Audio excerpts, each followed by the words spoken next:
प्रणाम सभी को और स्वागत है हमारे इस आध्यात्मिक ज्ञान चर्चा सत्संग में।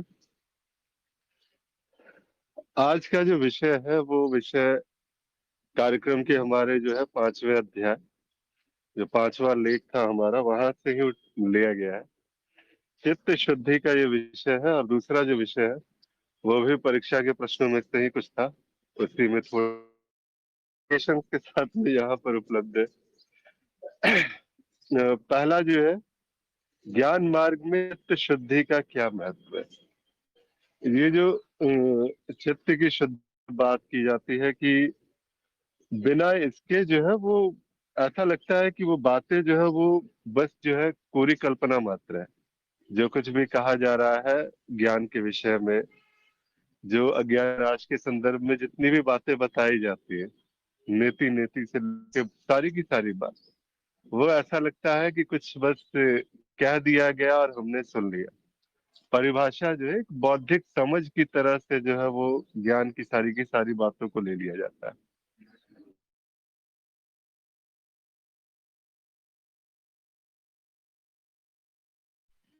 फिर ऐसे में जब हम बात करते हैं कि चित्त शुद्धिकरण, तो यानी कि इसका मतलब है कि ज्ञान धीरे धीरे भी होता है बहुतों के लिए। ये भी प्रश्न था, एक साधक का यहाँ भी हुआ था, पूछ भी रहे थे कि अगर ऐसा दिखता है कि अगर शुद्धिकरण ही इतना आवश्यक है तो पहले वही करा देना चाहिए था। क्यों आखिर जो है मतलब इसको छठे चरण में जाकर के शुद्धिकरण का कार्य रखा गया। और ज्ञान अगर होता है या तो नहीं होता है, अगर ये कहते हैं तो फिर शुद्धिकरण का क्या मायने है। क्यों आखिर जो है चित्त शुद्धि को इतना महत्व दिया जाता है ज्ञान मार्ग में। तो इसी विषय पर जो है चर्चा को आगे बढ़ाते हैं। सारे आप लोग हैं यहाँ पर जी। अनंता जी बोल सकते हैं अभी। प्रणाम सभी को। जी प्रणाम प्रणाम। जी। ये है ठीक है। चित्त शुद्धि के विषय में। जी, दरअसल ज्ञान मार्ग में चित्त शुद्धि का क्या महत्व है, ये प्रश्न है। तो चरण 6 में चित्त शुद्धि थी। तो मैं अपने अनुभव से बता पा रही हूँ कि जब मैंने चित्त शुद्धि को चरण 6 में पढ़ा, तो मैंने सिर्फ पहला वाला ही वो पढ़ा था और मैंने कहा, जब मैं चित्त हूँ नहीं, तो शुद्धि करनी क्यों? जो है, जैसा है, वो वहीं पर है। तो वो मैंने चरण 6 उस समय छोड़ ही दिया था, मतलब कोई अशुद्धि नहीं है ऐसे करके, और वहाँ पर छोड़ दिया था। फिर उसके बाद में जब फिर गुरुदेव के वीडियो सुने, तब पता चला कि ठीक है, ज्ञान हो गया, चित्त शुद्धि का कोई महत्व नहीं, लेकिन क्योंकि ज्ञान का स्मरण नहीं रह रहा या साक्षी भाव साधना वो प्रगाढ़ता से नहीं हो रही, तो उसका कारण क्या है? कहीं न कहीं कोई इच्छा बाकी है, कुछ प्रारब्ध में बाकी है या चित्त में कोई अशुद्धि है। तो यदि ऐसा है, तो वहाँ पर जाकर आपको चित्त की शुद्धि करनी होगी, तभी ये ज्ञान निधिध्यासन जो कहते हैं वो होगा, अन्यथा नहीं होगा। दूसरा कारण ये भी था कि जो पंखा चल रहा है या जो भी चल रहा है, प्रवृत्ति या वृत्तियाँ चल रही हैं, वो तो वैसे ही चलेंगी, लेकिन साक्षी और साधना क्यों नहीं हो रही? तो वहाँ पर चित्त शुद्धि फिर आवश्यक हो जाती है। अन्यथा चित्त शुद्धि जैसा मुझे तो कभी नहीं लगा कि कुछ है। तो जी। चलिए ठीक है कोई बात नहीं। बहुत अच्छी बात कही भी आपने कि चित्त शुद्धि जैसा जो है, क्योंकि अगर ये इतना आवश्यक होता तो ये ऑप्शनल भी नहीं होता। इतना ही अगर ये आवश्यक चीज होता तो इसमें वैसे भी है कि फिर भी एक जो कहते हैं ना कि शुद्धिकरण का कार्य चल रहा है। कभी कभी गुरुदेव कहते हैं कि वर्षों चलता है ये चित्त शुद्धि का कार्य। ज्ञान को अगर उतरना है तो बिना इसको, इसमें जो है ये शुद्धिकरण वाली जो बाधा है इसको पार किए हुए ये बात स्पष्ट नहीं हो पाती है। थोड़ा और दृष्टिकोण लेते हैं जी। आत्म प्रकाश जी प्रभु आज बोल सकते हैं।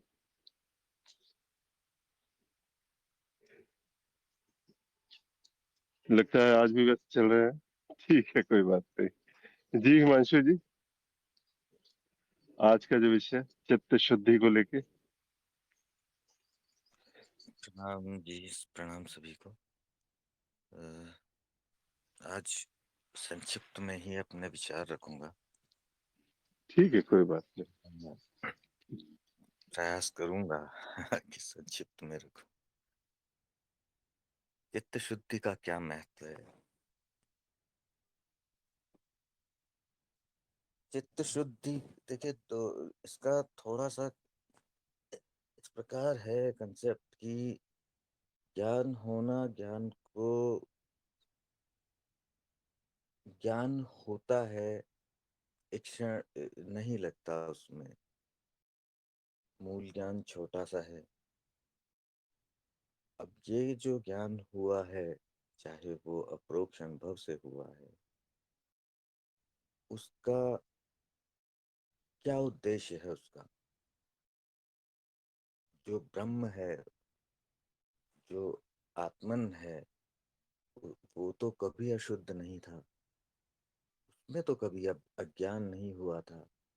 जाना तो यही जाता है कि मैं तो नित्य शुद्ध हूँ, मुझ में कोई अज्ञान नहीं हो सकता, मैं कभी लिप्त भी नहीं था।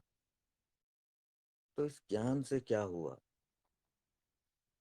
इस ज्ञान, जब वो जो आत्मन है वो निर्लिप्त है, तो इस ज्ञान की आवश्यकता क्या है?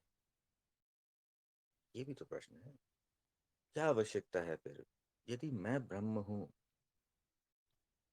मैं नहीं जानता तब भी तो मैं ब्रह्म ही था। ये बताने से तो मैं ब्रह्म नहीं हो गया। या मैं भूल गया तो क्या मैं ब्रह्म नहीं, मैं अब कुछ और हो गया? क्या मैं जीव हो गया? तो बात यह है कि ये जो प्रपंच है, समस्त प्रपंच है, ये चित्त के लिए ही है। क्योंकि ब्रह्म के लिए कोई प्रपंच नहीं हो सकता, उसमें कोई अशुद्धि नहीं हो सकती, और ना ही उसमें अज्ञान हो सकता है। तो सारा जो सारा प्रपंच है, ज्ञान का, भक्ति का, अध्यात्म का, ये चित्त के लिए है। अब चित्त के लिए है तो ज्ञान होना, एक किसी शराबी को ये कह दीजिए कि भाई शराब से क्या क्या हानियां हैं, पूछिए उसे, तो सभी ज्ञान उसके पास है। अन्य के पास अन्य के पास उतना नहीं है, उसके पास समस्त हानियों का ज्ञान है।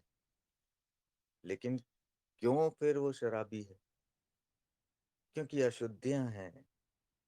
तो ज्ञान सिर्फ क्या है? बौद्धिक ज्ञान है उसके पास कि भाई शराब पियेंगे स्वास्थ्य खराब होगा, लीवर खराब होता है, और भी वो बता देगा, क्योंकि उसका तो अप्रोक्ष अनुभव है कि क्या क्या हानियां इससे होती हैं।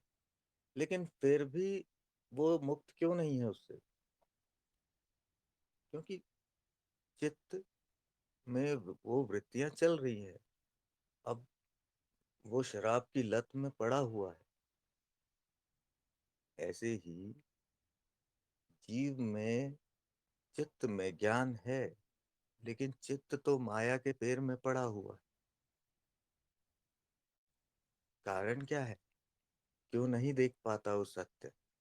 क्यों नहीं वो किरण वहां तक पहुंच पाती जहां उसे पहुंचना चाहिए?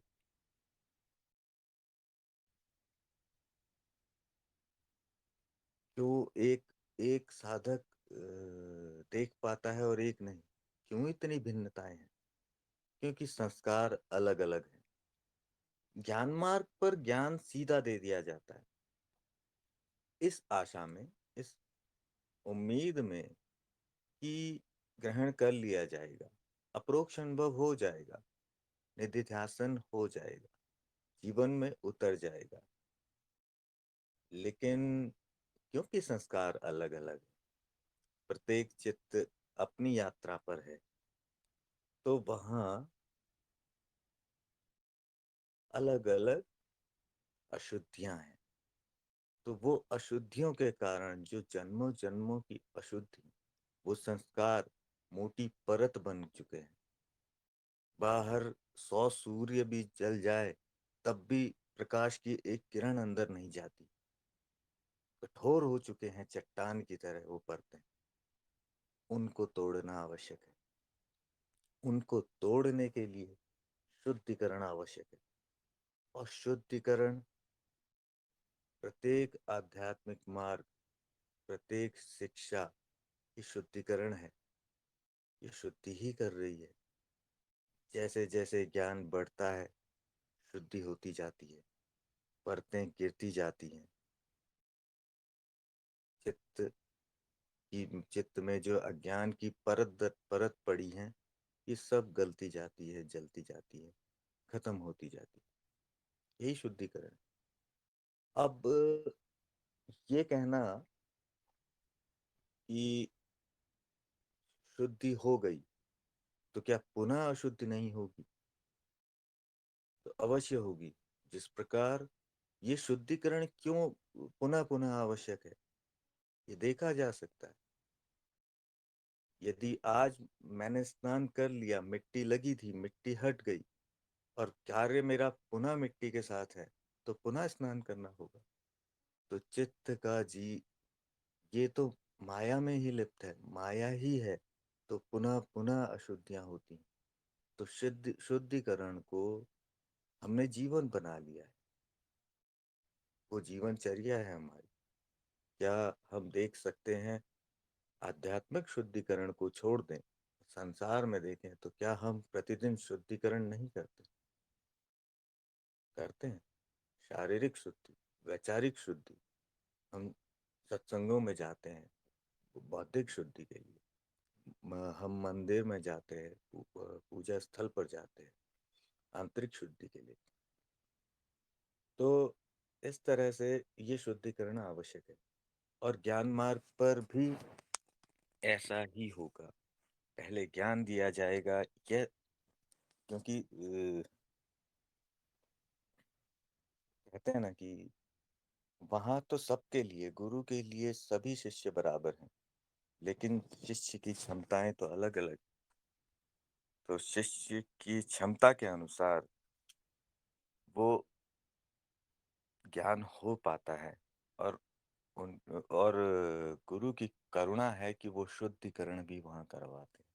शुद्धिकरण का भी वहां पर एक विकल्प दे दिया उन्होंने 5वें चरण में, जैसे आप कह रहे हैं। और यदि आवश्यक ना लगे तो वो फिर वैकल्पिक हो जाता है, जबकि वो वैकल्पिक नहीं है, आवश्यक है। लेकिन सबके क्या वो सबके लिए आवश्यक है? नहीं, सबके लिए आवश्यक नहीं है। जो नहा के आ रखा है उसको नहाने की आवश्यकता नहीं, और जिसको नहाना है वो नहा ले, जिसको शुद्धि करनी है वो कर ले। जी, आदि सत्य जी। जी माशा जी, जी। बहुत सुंदर बात रही और बहुत विशेष रूप से जैसे कहते हैं ना कि लगभग सारी बिंदुओं को आपने स्पष्ट कर दिया इसके, जब बात आपने रखी थी यहाँ पे। अब यहाँ पर वही है, चित्त शुद्धिकरण के विषय में जब बात होती है तो बहुत सारा धारणाएं है ना, धारणाएं मान्यताएं ये यहाँ पर भी पीछा नहीं छोड़ती है। ये यहाँ पर भी आकर के जो है वो बैठ जाती है कि बिना जो है शुद्धिकरण के तो कहीं कुछ होने वाला है नहीं। इतने सारे जो है मतलब ज्ञान मार्ग से ही अगर हम बात करते हैं तो अष्टांग योग का भी मार्ग है। ये तो बौद्धिक मार्ग की बात हो रही है अभी, जहाँ एक कठिन मार्ग भी है ज्ञान मार्ग का जो बताया गया है। और जब कठिन मार्ग की बात होती है तो वहां पे स्पष्टता से जो है शुद्धिकरण को जो है बहुत ज्यादा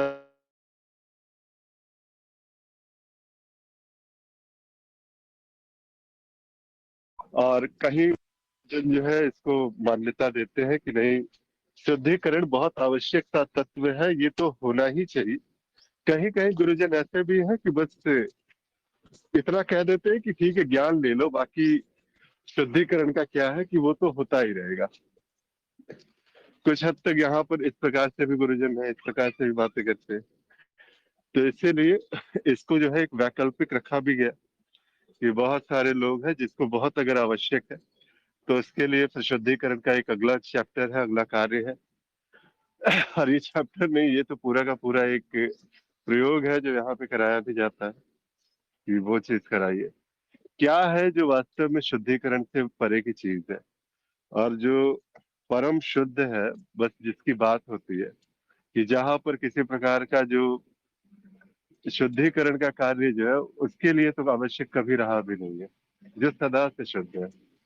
तो गुरुदेव बड़े स्पष्टता से कहते हैं भी कि एक बार अगर वो ज्ञान की जो हवन कुंड जो है ना, वो एक बार अगर वो चलना शुरू हो गया, वो जो ज्ञान की आग एक बार लग गई, तो इस चेतना के प्रकाश में बाकी कुछ भी ऐसा नहीं है जो शुद्ध सा रह जाएगा।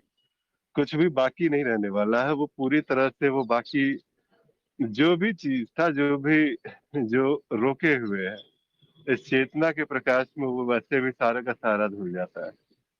तो ये चेतना की लौ जला ले अपने भीतर, चेतना का जो हवन कुंड है, उसमें जो है वो आहुतियां जो है वो जानी शुरू हो जाएगी।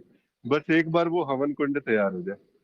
ये 3 महीने की साक्षी भाव की जो साधना है, जो गुरुदेव के सानिध्य में हम करते हैं, वहां पर ये वही प्रयास होता है कि वहां वो हवन कुंड जो है वो तैयार कर दिया जाता है कि ये देखो, ये सारा का सारा हवन कुंड जो है तुम्हारे लिए तैयार बैठा है। अब तुम्हारे चित्त की जितने भी अशुद्धियां हैं, एक एक करके इसमें स्वाहा करते जाओ। और वो करोगे भी नहीं, वो स्वतः जो है वो एक बार वो प्रकाश आ गया तो अंधेरा कितने दिन तक आके टिकेगा। नित्य नवीन क्या इसको करना चाहिए? ये व्यक्तिनिष्ठ हो सकता है, बहुतों के लिए बिल्कुल करना भी चाहिए। और बहुत सिर्फ जो है सिर्फ यहाँ ठीक है, ये अशुद्धियां शुद्धियां ये सब होती रहेंगी। मुझ में कभी कोई अशुद्धि नहीं हो सकती।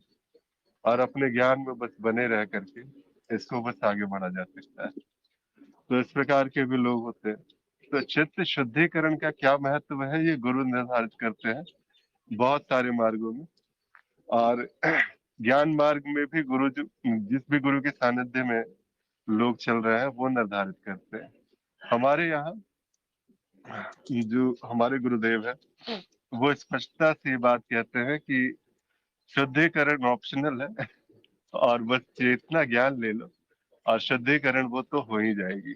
एक बार ज्ञान का बीज आ गया तो फिर बाकी सारी चीजें स्पष्ट हो जाती है।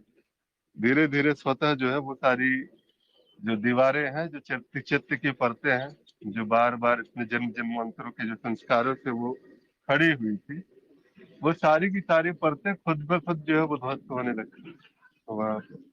और एक बार वो जो स्पष्टता आ गई, तो फिर आप वैसे भी जो है ये स्पष्ट हो पाते हो कि मैं कोई ऐसा नहीं जिसमें अशुद्धियां आ सकती है। मैं तो सदा से शुद्ध और सदा से पूर्ण रहा हूँ। तो ये बात भी कहा जा सकता है। मुझे लगता है कि इस प्रश्न पर जो है एक व्यापक चर्चा की जा चुकी है। किसी भी साधक को इस पहले प्रश्न पर अगर कुछ कहना हो तो वो कह सकते हैं।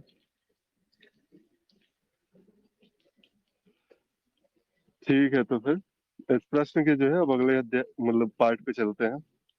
माया भी ब्रह्म है। और माया को कहते हैं ना कि माया अर्थात जो नहीं है।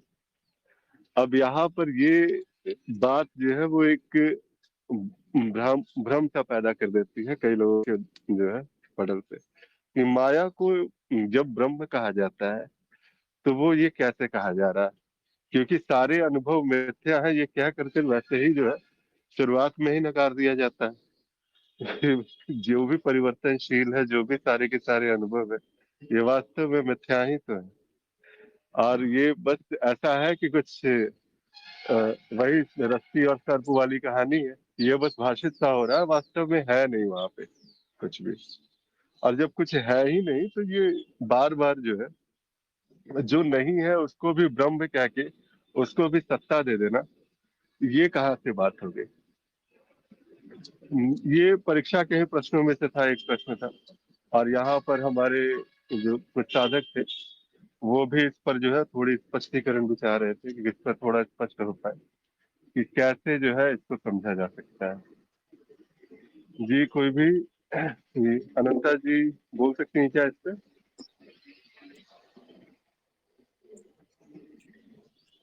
लगता है व्यस्त हो गई हैं सभी।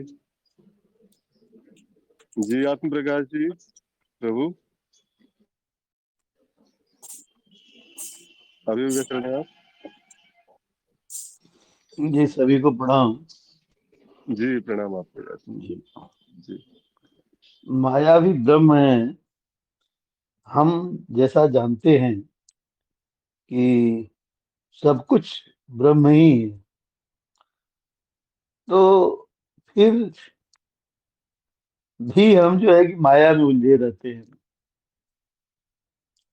वो कारण क्या भी हो सकता है, कुछ भी हो सकता है।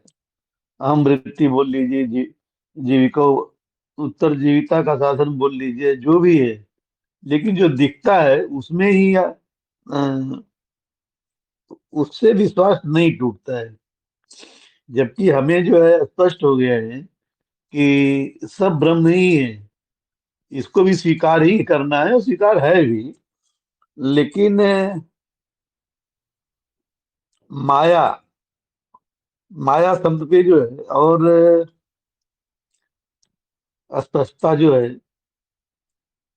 चाहिए थी, इसीलिए मैं जो है इस पर जो है विशेष, जब यह हमको लगने लगा है कि सब मिथ्या ही है, तो हम इसमें क्यों उलझे। और ये हमारा 2-3 दिन से चल रहा था मनन। इसीलिए ये जो है कि चर्चा के लिए भी सोचा था हमने। तो अब जो है नहीं उसमें उलझना, क्यों? तो उलझना नहीं बोल सकते, लेकिन उसको स्वीकार करना है। अब स्वीकार करना है तो अच्छे से स्वीकार करना है, क्योंकि जब तक जीवन है तब तक माया है। और उससे परे तो नहीं बोल सकता कि परे जाया जा सकता है, क्योंकि परे जाया नहीं जा सकता है। जीवन में सहायक है, इसके बिना जीवन असंभव सा है, क्योंकि सब जो है माया में ही रहना है। रहना मतलब कि माया में ही सब व्यवहार करना है, उसे परे नहीं जाया जा सकता। लेकिन अब हम वही, हमको क्या स्पष्टता चाहिए वो मैं बोल नहीं पा रहा हूँ। तो और हिमांशु जी या आप जो है इस पर और स्पष्टीकरण दें जी। धन्यवाद। जी हिमांशु जी, प्रभु। प्रणाम आदि सत्व जी। हिमांशु जी से जी पहले मैं बिल्कुल, प्रयास करूंगी। ठीक है, बिल्कुल बिल्कुल बिल्कुल। तो माया और भ्रम, मतलब माया अनुभव और भ्रम अस्तित्व। तो माया भी ब्रह्म है, मतलब अनुभव भी अस्तित्व है।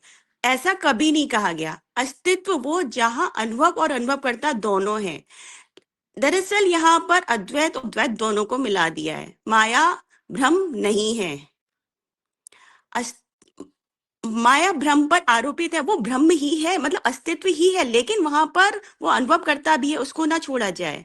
तो इस तरह से इसे देखना है। यदि हम इसको द्वैत में जाते हैं तो ये जो अनुभव और अनुभवकर्ता दो हो जाते हैं, और यहाँ पर एक सत्य एक मिथ्या है, एक दूसरा नहीं हो सकता।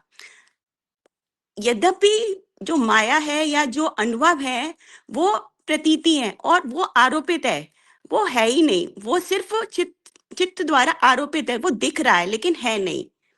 तो प्रश्न जो कहना चाह रहा है वो ये कह रहा है कि भाई दोनों ही एक हैं, दोनों एक नहीं है।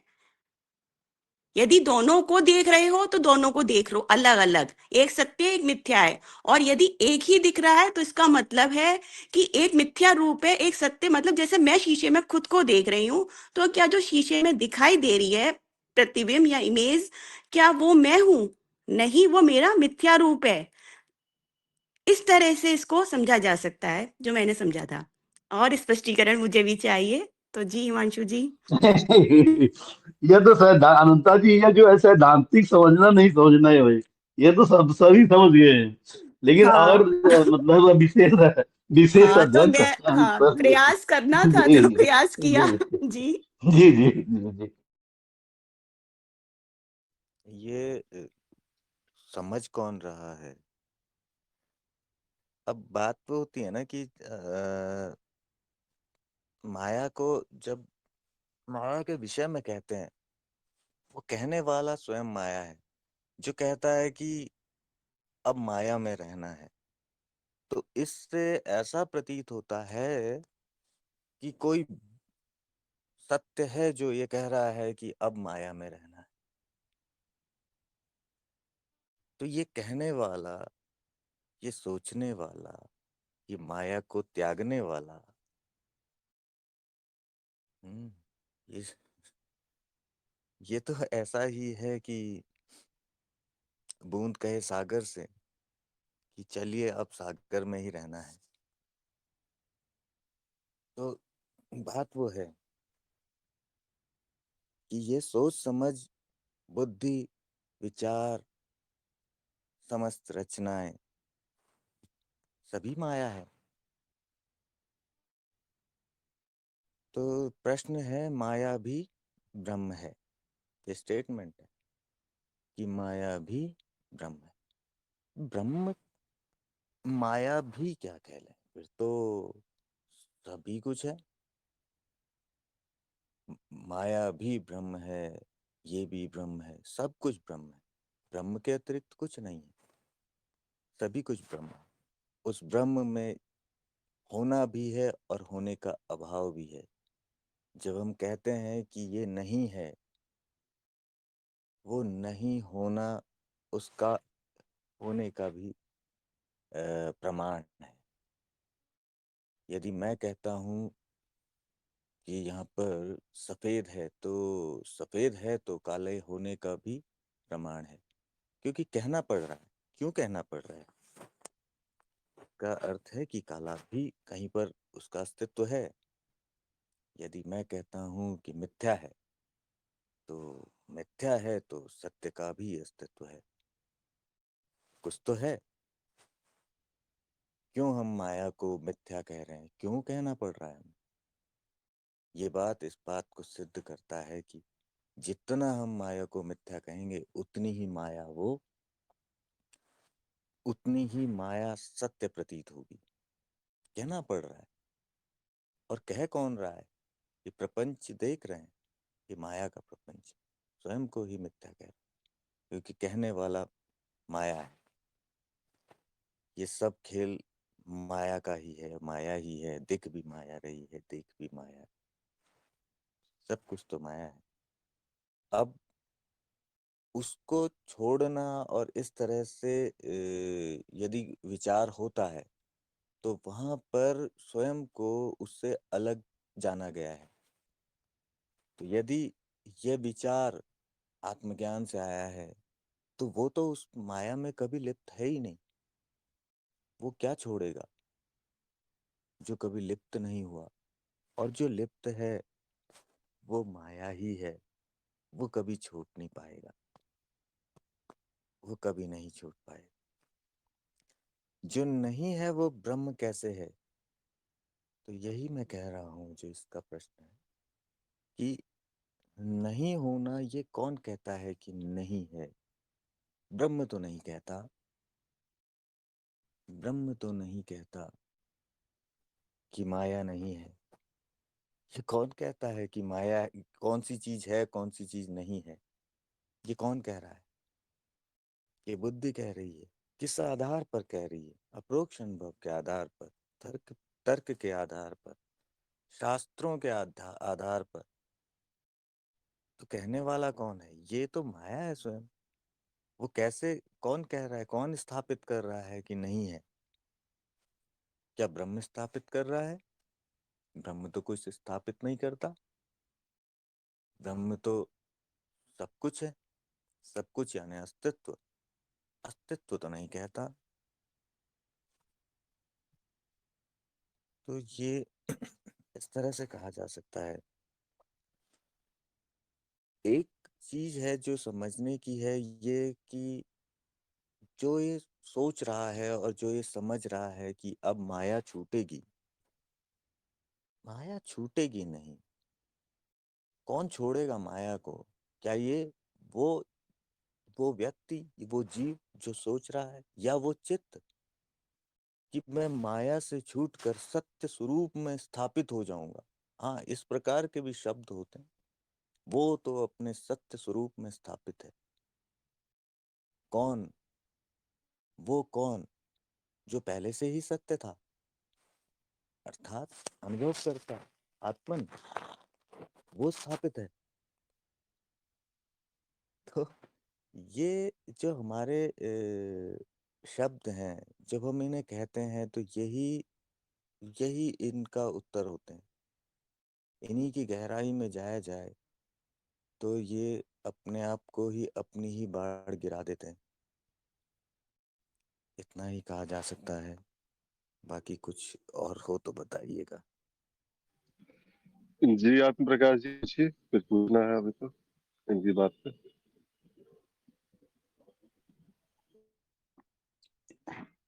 अब हम प्रश्न को व्यक्त नहीं कर पा रहे हैं और हम समझ भी नहीं पा रहे हैं। इसलिए जो क्या पूछूं और क्या समझना चाहता हूँ, कैसे समझना चाहता हूँ, वो भी मैं समझा नहीं पा रहा हूँ। मतलब मैं प्रश्न ही नहीं समझा पा रहा हूँ, तो उत्तर की चाह कैसे करूं मैं, ऐसा है भैया बात ये है कि ना, बात ये है कि अब ये समझना चाहते हैं कि जिससे समझ जो है वो छूट जाए। ये जो बार बार ये जो समझने की जो वृत्ति जा रही है, इसको छूट जाए। ये कैसे छूटे? माया नहीं है, इतने गहरे तक जान गया, अध्ययन भी किया गया, और जानकर भी ऐसा लगता है कि जैसे कुछ नहीं जाना गया। वो बस नहीं, ऊपर मतलब ऊपर से। प्रश्न क्या है और उत्तर क्या है, वह प्रश्न कैसा होना चाहिए, उत्तर क्या आना चाहिए। अब प्रश्न ही नहीं स्पष्ट कर पा रहा हूँ, उत्तर कैसा आना चाहिए, वो क्या वो जी, ये सबसे बड़ा प्रश्न बिल्कुल है बिल्कुल। जी। अब यहाँ पर देखिए, ऐसी बातें जब होती है कि सामने में किस प्रकार से प्रश्न आ रहे हैं, कैसा हो रहा है, माया के संदर्भ में जब बातें होती है, क्योंकि क्या है ना कि ज्ञान मार्ग भी देखा गया, इसको भी एक बौद्धिक समझ की तरह से, चाहे थोड़ा बहुत अनुभव में आया, थोड़ा बहुत इसको देखा गया, लेकिन क्या है कि आसक्ति माया में तो सदा से बनी हुई थी। ये आसक्ति जो है वो जन्म जन्मांतर की रही है, इस माया से आसक्ति। न जाने कितने जन्मों की यात्रा हमारी रही, और हम उतने ही आसक्त चित्त होकर के इस माया में लिप्त रहे। अलग अलग जो है तरीके से इसको समझने का, जानने का प्रयास किया। यहाँ पर माया की जो जो बिछाई हुई जो बिसात थी, वहां पर जिसे कहते हैं ना कि अलग अलग अनुभव हो रहा है, अलग अलग प्रकार की ये सारा का सारा खेल चल रहा है, लीला प्रपंच हो रहा है, सब कुछ हो रहा है। हम वहां पर इन अनुभवों में बिल्कुल डूबते से चले गए। बहुत खेला, अलग अलग रूपों में, न जाने कितने जन्मों की यात्राओं में इस माया को ही बिल्कुल भोगा गया। और भोग भोग करके भी इतना ही जो है कि अभी भी उस भोगने की इच्छा वो समाप्त नहीं हुई। अभी भी वो जो जानने की प्यास थी वो समाप्त नहीं हुई। सिर्फ ज्ञान सिर्फ इतना है कि जो कुछ भी तुमने पकड़ बनाई हुई है उसका छूट जाना। तुम्हारी जो भी पकड़ है, जहां पर भी जो तुम पकड़ हो में, जिस भी बंधन में तुम बंधे हुए हो, ये बंधन वास्तव में तुमने स्वयं से उस रस्सी को अपने में लपेट करके रखा हुआ है। बंधन में तुम कभी थे ही नहीं, सदा से तुम मुक्त हो। लेकिन जबरदस्ती इस माया रूपी जो है इस रस्सी को अपने आस पास में पूरे चारों तरफ लपेट करके उसको एक खूंटे से बांध दिया गया, और कहा गया कि देखो मैं तो बंधा हुआ हूँ। वास्तव में ये बंधन कभी था ही नहीं। ये उसी प्रकार से, जिस प्रकार से रस्सी में सर्प भासता है, मृग तृष्णा में जल भासती है, आसमान का नीलापन भासता है, उसी प्रकार से ये सारी की सारी माया है। लेकिन क्या है कि अभी भी जो है वो जो समझने का प्रयास है, ये बुद्धि जो है वो समझना नहीं छोड़ती है। और खास तौर से ज्ञान मार्गी तो बुद्धि परेशान होता है, तो उसकी बुद्धि जो है वो लगातार चलती ही जाती है कि जरा देखो, इधर से भी जरा इसको समझने का प्रयास करते हैं, जरा उधर से भी समझने का प्रयास करते हैं। माया को एक बार में अगर नकार दिया जाता है, फिर इसको इतनी समझी जाती है, फिर इसके अंदर गहरे उतरा जाता है, और बड़ा मजा भी आता है। इस अनुभवों में जो है बहुत आनंद आता है। इस प्रश्न को अगर हम समझने का प्रयास करें कि पहले प्रश्न ही क्या हो सकता है, ये क्या है ना कि वास्तविकता जो है, कबीर से बड़े, देखिए एक चीज है, कबीर है, गुरु नानक हो गए, सारे के सारे, इन सभी से बड़े ज्ञानी कोई नहीं हो सकते, बिल्कुल। और बड़े ज्ञानी भी नहीं है, ये सब बिल्कुल जो है एक प्रमाणित सी बात है कि सारे अपने स्वरूप में स्थित रहे। लेकिन सब कुछ होने के बाद भी जिन्होंने भगवानों को नकारा, अवतारों को नकारा। जी कमलेश जी, कुछ कह रहे हैं क्या? जी प्रणाम आप गुरुदेव जी, प्रणाम सभी को। इतनी जी एक बहुत अच्छा चल रहा है। मैं एक थोड़े से ही शब्दों में अपनी बात रखूंगा, बाकी का आप जो चंदन है, जैसे कबीर साहब ने कहा, चंदन विष व्यापत नहीं लिपटे रहित भुजंग। एक शब्द और कहा कि हम हैं शब्द शब्द हम माही, हमसे भिन्न और कछु नहीं। तो यहाँ पर ये जो शब्द का प्रयोग किया गया है कि जब हम बन बैठते हैं कुछ, तो वो तो माया में ही है, लिप्त सब कुछ है। जैसे शरीर ऑक्सीजन ले रहा है तो उसमें सभी गैसें मिक्स हैं, लेकिन वो फिल्टर करके कौन सी चीज लेना है वो ले लेता है। जैसे ही हम तत्व को जान लेते हैं तो वो अनुभव को भी पता चल जाता है कि ये अनुभव भी मिथ्या है। तब हम फर्क कर करके, चाहे वो कौन सा भी दृष्टिकोण हो, उससे जो जानते हैं, नकारात्मक हो या ये चीज जानते हो कि परिवर्तन हो रहा है, उसी को हमारी इंद्रियां ग्रहण कर रही हैं। और इंद्रियां जिस चीज से बनी हुई हैं उसी चीज को ग्रहण कर रही हैं वो। तो बस मैं इतना ही कहना चाहूंगा कि कबीर साहब का दृष्टिकोण जो भी हो, लेकिन वो तो बहुत बड़ी बात है, लेकिन गुरुदेव ने जो वास्तविक कहा है कि जब हम नेति नेति या येति येति या किसी भी चीज का हम प्रयोग करेंगे, तो यहाँ पर जो हम स्वयं ही मैं और मेरा जब बन रहा है, तो माया कितना लिप्त कर लेती है, उसका तादम्य जुड़ कर कर करके माया ही बोलती है कि मैं ही हूं सब कुछ। इसलिए तो शब्द रूप में प्रकट किया कि हम हैं शब्द शब्द हम माही, हमसे भिन्न और कछु नाही।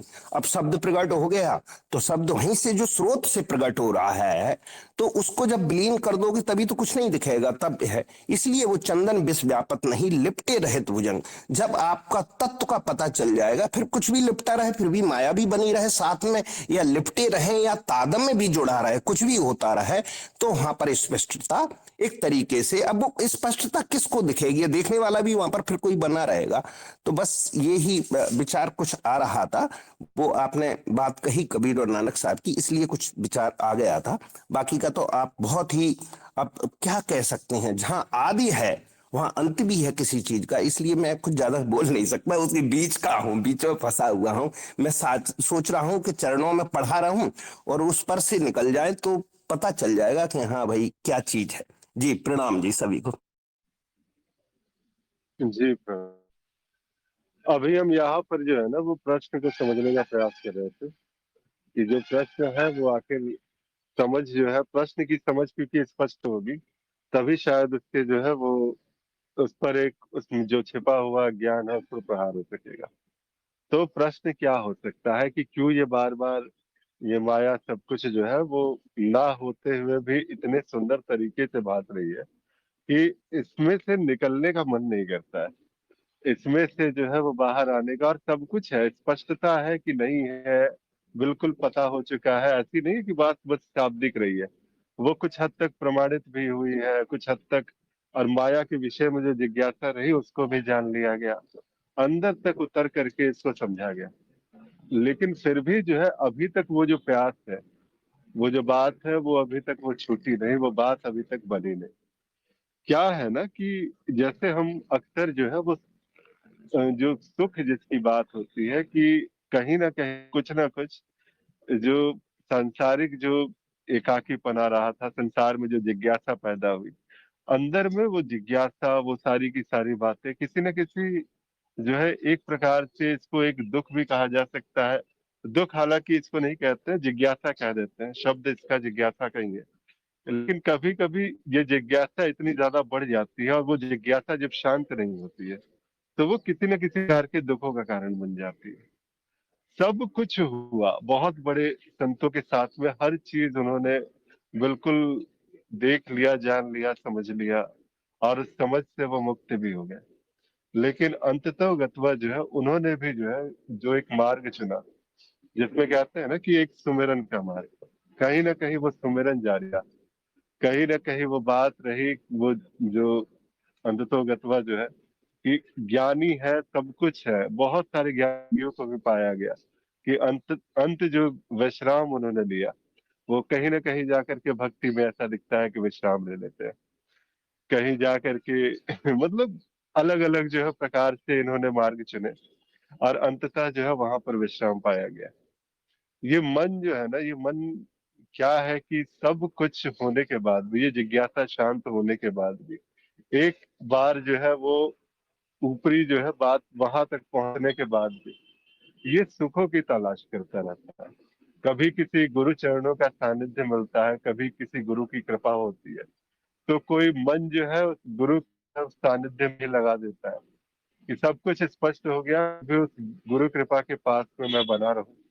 और वो स्पष्टता और ज्यादा, मतलब ये नहीं है कि कुछ जानना बाकी रहा है, कि जानने से अब यहाँ पर मुक्ति होगी या जानने से परिभाषा से इसको जो है वो बात यहाँ पर टिकेगी।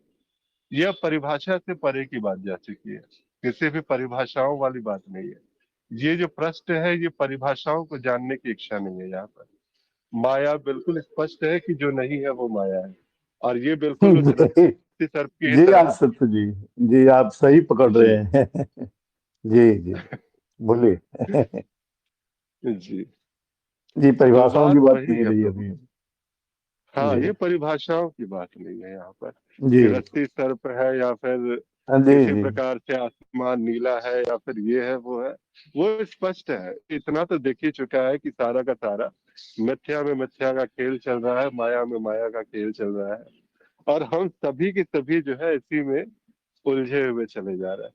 लेकिन सब कुछ होने के बाद जिज्ञासा क्यों है, क्यों मतलब अभी तक वो जो है वो शांति नहीं मिली। मुझे शांति की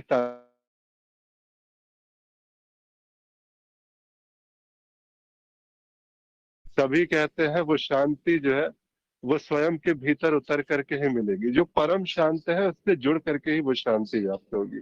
लेकिन अभी भी वो शांति नहीं है, अभी भी वो बेचैनी है।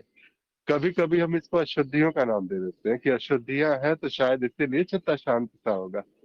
जिस समय ये अशुद्धियां समाप्त होगी उस समय यही ज्ञान हमारा तो आनंद है। वास्तव में इसके अलावा है क्या। लेकिन ये एकाकीपना, ये जो बात है अद्वैत की ही जब बात होती है कि आपके अलावा कोई नहीं। एक स्थिति में कभी अज्ञान की स्थिति में जब ये कहा जाता है अहम ब्रह्मास्मि, जो एक अज्ञानी कहता है, तो कहीं ना कहीं उसके अहम को जो है एक सपोर्ट मिलता है, उसको ऐसा बल मिलता है कि उसके अलावा कुछ नहीं। अहम उसका पोषित होता है। जब वो बात गुरु के सानिध्य में आती है, कृपा स्पष्ट होती है, और ये चीजें धीरे धीरे जो है परिभाषाओं से ऊपर वो अनुभूति में आने लगती है। वो सारी बात जब सारी बात अनुभूति में आने लगती है तो क्या लगता है कि क्या किसी भी प्रकार का अब इसमें कुछ बाकी जो है कुछ भी ऐसा है कि जो बचा रह गया, किसी को कुछ जानना रह गया। नहीं, जानना नहीं रह गया यहाँ पर। अब जो अहम ब्रह्मास्मि कहा जाता है ये उसके उस ज्ञान के स्पर्श से कहा जा रहा है, उस अनुभूति से बात आ रही है, वहां से ये बातें निकल के आ रही है। लेकिन अभी भी जो वो जिज्ञासा थी, क्योंकि अभी क्या है ना कि अभी भी जो रक्षण भक्षण प्रजनन जिसकी बात होती है, यहाँ पर तो जीवन वैसे ही जारी है अनवरत। ये खेल तो बंद नहीं हो गया, ये खेल तो अभी भी है, और अभी भी ऐसा है माया पहले ही की तरह वैसे ही है। अब इसकी मिथ्या जान ली गई है, अब इसको समझ लिया गया है, ये माया मुझे परेशान नहीं करेगी। लेकिन कितने दिन, 1 वर्ष, 2 वर्ष, 3 वर्ष, जब जैसे जैसे आप स्थिति और स्पष्ट होती जाती है इस माया को लेकर के, अंदर वो बेचैनी फिर से व्याप्त होने लगेगी। वो जो कुछ जानने की इच्छा थी वो तो समाप्त हो गई, परिभाषाएं समाप्त हो गई, लेकिन वो जो पकड़ है ना, वो पकड़ टिकती नहीं है। जिसको कहते हैं कि इंसान सदा जो है पकड़ने का आदी रहा है, कुछ ना कुछ पकड़ करके ही कुछ पकड़ना छूटा है। ब्रह्म की अवधारणा भी थी, ब्रह्म को भी अवधारणा कहा गया, क्योंकि ये ब्रह्म नाम की भी जो पकड़ है, इस पकड़ से ही वो पकड़ का छूटना बनता है। आप अपने स्वरूप में स्थित हो रहे हैं, यहाँ पर जब आगे बढ़ते हैं तो ये सारा का सारा जो पकड़ जो छूटता है ना, तो वो अंदर बेचैनी सी पैदा कर देता है कि क्या जान ले कि ये बेचैनी शांत हो जाए, क्या जान ले कि ये समझ जो है वो बिल्कुल जो समझने का प्रयास है ये छूट गया। क्या ये किसी कुछ भी ऐसा है कि कुछ परिभाषाओं के जानने से ये समझ छूटेगी? क्या ये किसी चीज के समझ में आ जाने से वो समझ छूट जाएगी? बिल्कुल भी ऐसा नहीं। अगर आपको कितनी भी परिभाषाओं का पूरा भंडार, पूरा का पूरा पहाड़, ये सब का सब भी अब सामने रख दिया जाए तो वो शांति जो है वो नहीं मिलेगी। तो ये शांति मिलेगी कैसे आपको, किस प्रकार से यहाँ पर आगे आने पे होगा? तो ये सिर्फ है वो निष्ठा, जिस अज्ञान का नाश हुआ है, जिस ज्ञान की बात होती रहती है, जिस स्वरूप की बात होती रहती है, परिभाषाओं से उतर करके अब उस ज्ञान में निष्ठा होनी चाहिए। जैसे जैसे हम उस ज्ञान के प्रति निष्ठ होते हैं, अपने स्वरूप के प्रति निष्ठ होते हैं, जैसे जैसे हम अपने भीतर उतरना प्रारंभ करते हैं, उस भीतर की यात्रा जो है वो प्रारंभ होती है। अभी तक क्या है ना कि बाहर बाहर माया क्या है जो भाषित हो रही है, और भाषित क्या हो रही है, वही जो बाहर भीतर सब तरफ से जो भाषित हो रही है। हमने बस इसको एक आवरण को समझने का प्रयास किया, और आवरण को समझ करके हम अपने आप को समझने का जो है वो एक ढोंग सा, एक दिखावा सा कर रहे थे। लेकिन वास्तविक आनंद का सोता जो है वो हमारे भीतर रहा है, और वो सदा से वो हमारे भीतर ही रहता है। वो हर किसी की, जैसे कहते हैं ना कि गंगा की धार कहाँ से बहती है, तो वो गंगा का जो गोमुख है वो हमारे भीतर से ही है, और वहीं से वो जो है प्रवाहित है। लेकिन हमें अगर वहां तक, उस शांति तक पहुंचना है, उस आनंद तक पहुंचना है, तो बाहर के जितने भी प्रश्न है, और जो कहते हैं ना कि हरि अनंत हरि कथा अनंता, तो जाइए उस अनंत कथाओं का अनावरण कीजिए, अनंत जो है बातें, इसको समझने का प्रयास कीजिए। लेकिन विश्राम अगर मिलेगा तो अपने भीतर ही मिलेगा, अपने उसी आनंद में विश्राम मिलेगा। बिछाना छोड़ना पड़ेगा, एक स्थिति जहाँ पे कहते हैं ना कि बिछाते बिछाते अब तो थकना ही पड़ेगा, अब रुकना ही पड़ेगा, और रुक करके बस एक बार जो है अब आराम का वक्त है। और जब तक वो आराम वाली जो है स्थिति यहाँ पर नहीं आती है, तब तक तो बिछाते बिछाते बिछाना ही रहेगा।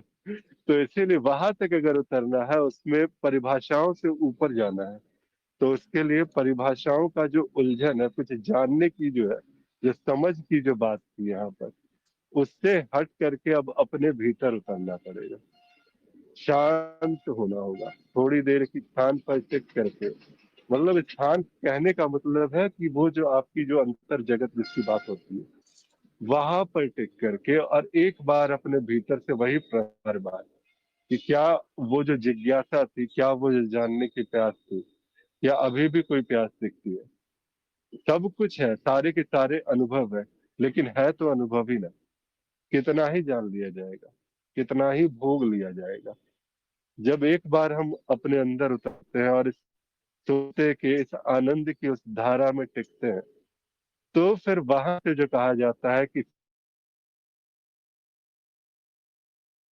तो अब वो बात वहां से कही जा रही है, उस दृष्टि से कही जा रही है, उस आनंद से कही जा रही है, उस परम शांति से कही जा रही है। ये बात अब सिर्फ परिभाषा नहीं रहती। तो इसीलिए परिभाषाओं से अगर पार जाना है, तो वो जिसकी चाबी कहते हैं ना, वो आपके अंदर ही है। जिस चाबी को पहले छोड़ करके और माया की जगत में मिथ्या का जो खेल है,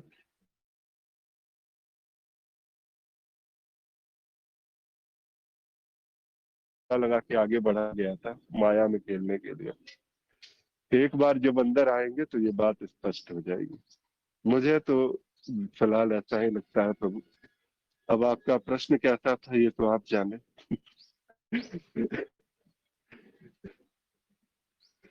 जी, मेरी आवाज आ रही है?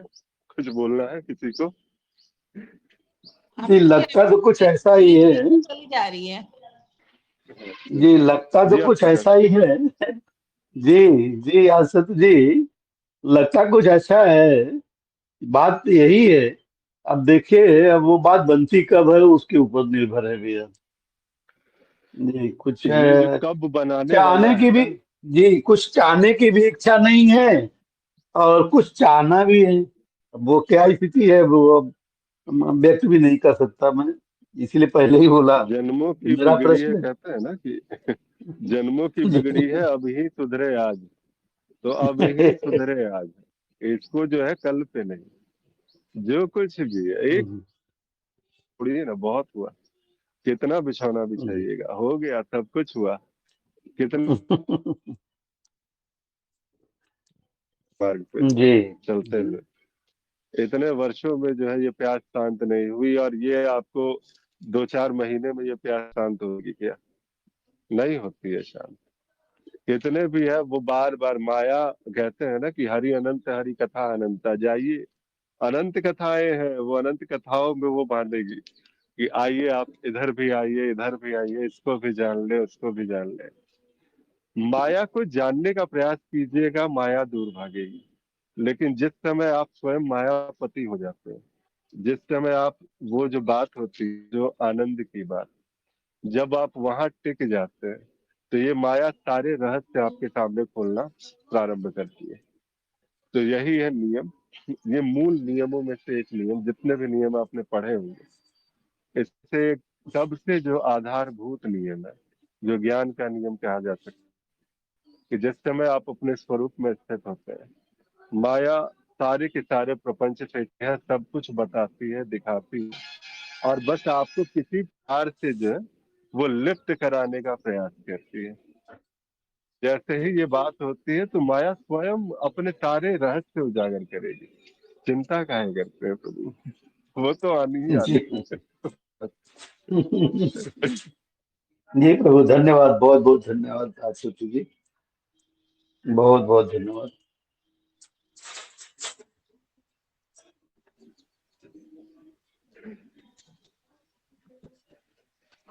जी हाँ कृष्ण प्रिया जी, आपको कुछ कहना है? हाँ आदि सच्ची माया पे तो खैर बोलने के लिए बहुत है। माया जो है ही नहीं, फिर भी उस पे बोला ही जाता है माया। और मैं भी कुछ बोलना चाहूंगी माया पे। जब बोलते हैं ना कि जब बोल देते हैं कि माया को मैंने जान लिया, तो माया को तो कोई जान नहीं पाया है। हाँ, और जो जानने वाला है अगर वो बच रहा है तो फिर कोई बात ही नहीं। जब हम बोलते हैं ना कि हमें कुछ नहीं चाहिए और बाजार जब खुला रहता है, पूरी बाजार में आप जाइए, और जब बाजार मतलब जब एक जगह लगता है कि ये बिक रहा है वो बिक रहा है, आप अगर वहां से निकल जाते हैं, अगर वहां पे आप खिंचाव में वहां पे हैं कि मैं तो माया को जान गया, तो जब आप बाजार से निकल बाजार में जाते हैं और एकदम माया का जो बाजार बिछा हुआ है, अगर आप उसमें लिप्त नहीं होते, अगर निर्लिप्त होके निकल जाते हैं, तो जो आपने कहा है वो सही साबित हो सकता है।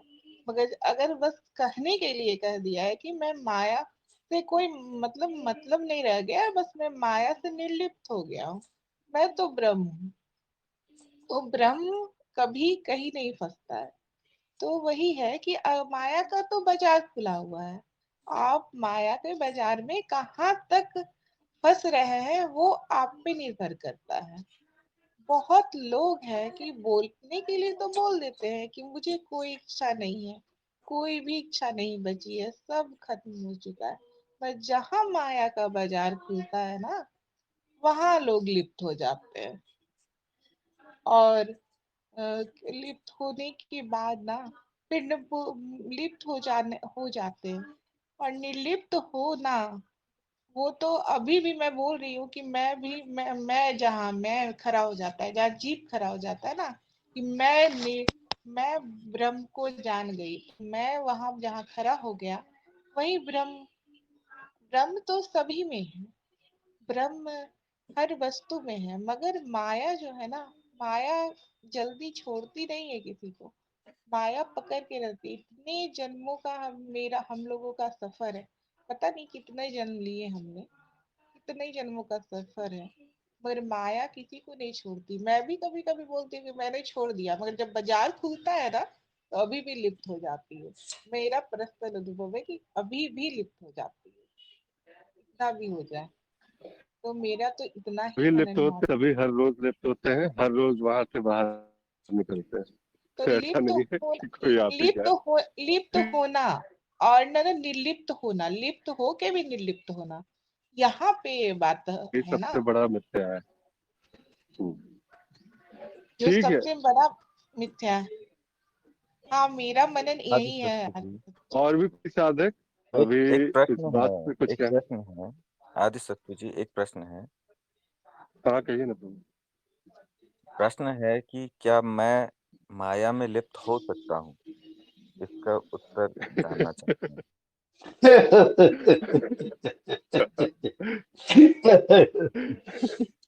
मैं ये मैं जहाँ जो है मैं ना, बस हिमांशु जी, जहाँ मैं बच गया वहां लिप्त हो ही जाएंगे। जहाँ मैं खत्म वहां लिप्त होना भी खत्म। जहाँ मैं खत्म हो गया वहां लिप्त भी होना। जहाँ क्या मैं कभी ऐसा, सर्जन वहां पर लिप्त क्या का ऐसा कभी संभव है? विसर्जन। क्या ये संभव है? बस इतना जानना चाहता हूँ। क्या मैं माया में लिप्त हो सकता हूँ? क्या मैं मुझ में कोई अशुद्धि आ सकती है? क्या?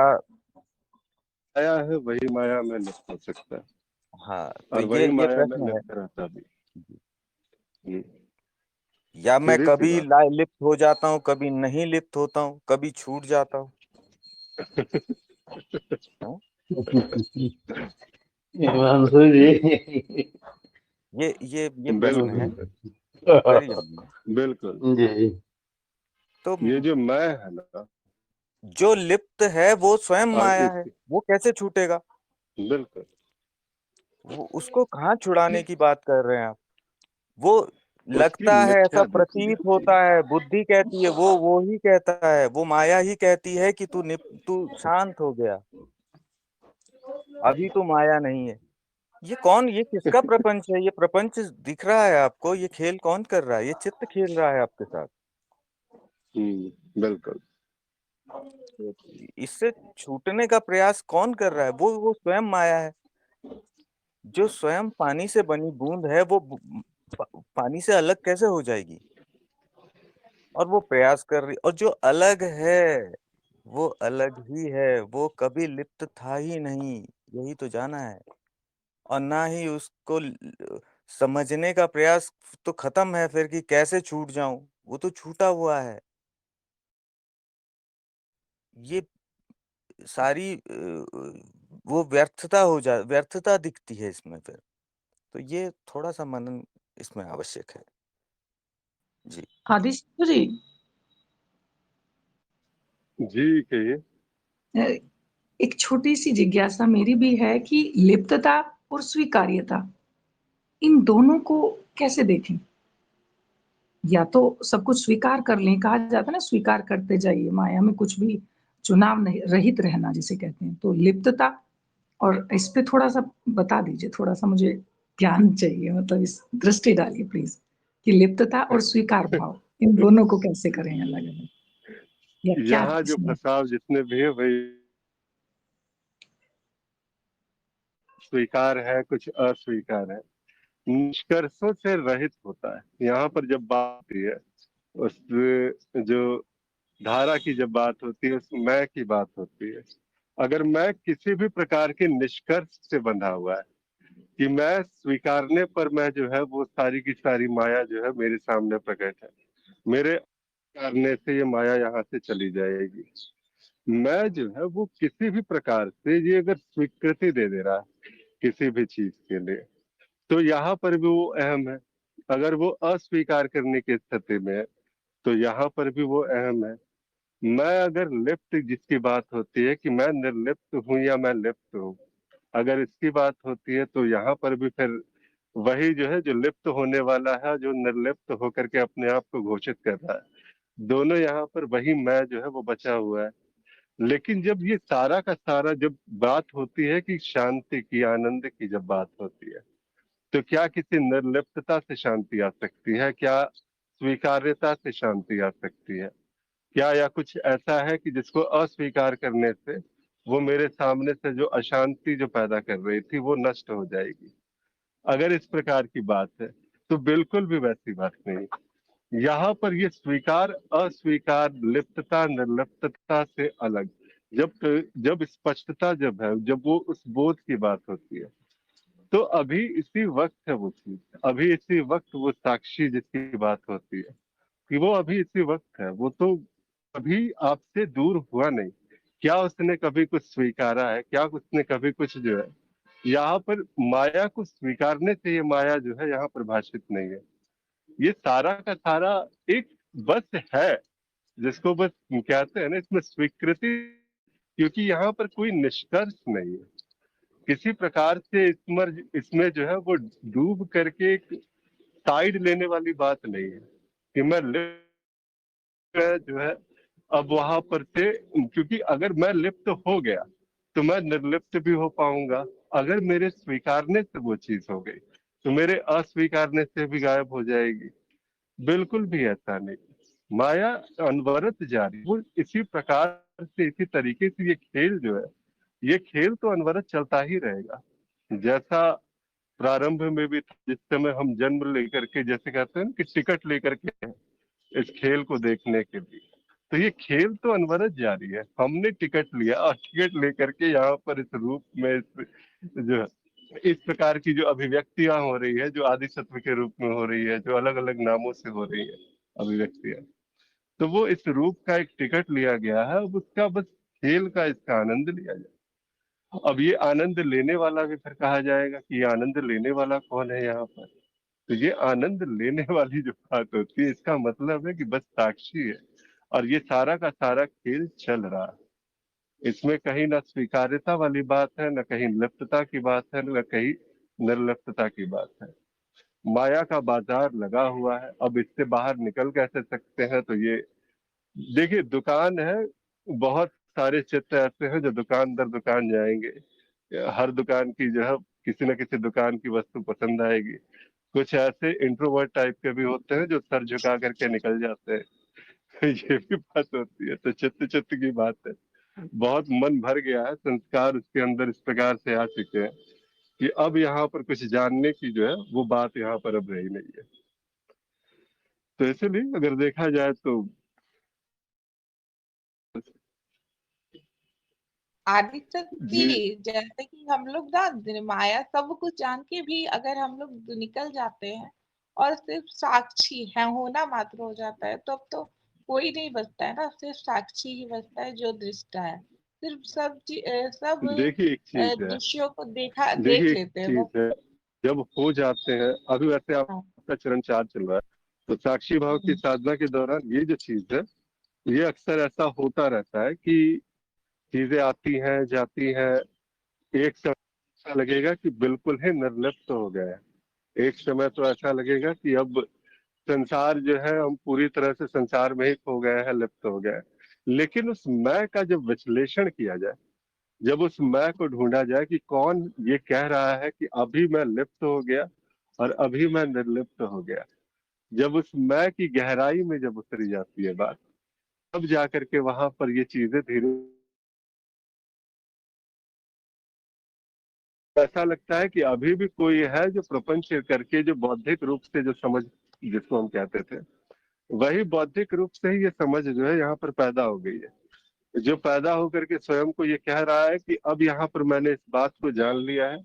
ये चीज ऐसी ही होती है जैसा मैंने इसे जाना है। लिप्तता यहाँ पर बची रह जाती है। धीरे धीरे फिर वही मैं का ये खेल है सारा का सारा। जब हम साक्षी हैं तो बस वहां पर हम नहीं है साक्षी, ये सब बस साक्षी है, ये कहा जाता है। और जब साक्षी है तो यहाँ पर फिर बाकी कोई भी चीज वो होती ही नहीं है, सिर्फ साक्षी है। सिर्फ इतना ही बस स्पष्ट वहां पर जो है वो बोध रहता है। ठीक है, तो अभी मुझे लगता है कि हिमांशु जी और चर्चा करनी है तो बोलिए, बढ़ाते हैं इसको चर्चा को। नहीं नहीं हिमांशु जी कुछ बोलना चाहते हैं। नहीं नहीं नहीं, मैं कुछ नहीं कहना चाहता। मैं बस यही कहना चाहता हूँ कि इस बहुत मैं अहोभाव प्रकट करना चाहता हूँ कि आपके इस प्रपंच से साधकों का दिन बन जाता है। प्रातः से ही साक्षी भाव और ज्ञान जो है हमारे सम्मुख होता है। बहुत बहुत धन्यवाद जी, जी। जी, बहुत आभार आप लोगों का जुड़ने के लिए, क्योंकि आप लोग ना जुड़े तो फिर ये सत्संग, ये जो चर्चा है प्रारंभ की, सुबह सुबह की, ये सफल भी ना हो पाए। आप लोग यहाँ पे जुड़ते हैं, अपने अपने विचार व्यक्त करते हैं, तो एक विषय जो हमारे सामने आता है उसके व्यापक ज्ञान पर अलग अलग दृष्टिकोणों से प्रहार होता है। और वो जब प्रहार होता है उस व्यापक ज्ञान पे, तो यहाँ से वो संभावना पैदा होती है कि अनंत जो जहां जहां तक ये बातें पहुंच रही हैं, वहां तक उसके बहुत सारे प्रश्न, सारी बातें हैं, उनके लिए फिर स्पष्ट होकर उनके लिए एक मार्ग पर आने का एक रास्ता खुलता है। तो इसीलिए आप लोगों का बहुत बहुत आभार। और बाकी कुरुक्षेत्र सभी को, हम सभी को एक प्रकार से माध्यम बनाते हैं कि हम सभी एक जगह पे इकट्ठे होकर के इस प्रकार से ये सारा का प्रपंच जो है वो रचा जा सके। तो ये सारा कुरुक्षेत्र को आभार। तो सभी को प्रणाम, नमस्कार, आभार जुड़ने के लिए। कल फिर मिलते हैं सुबह 7 से 8 एक नए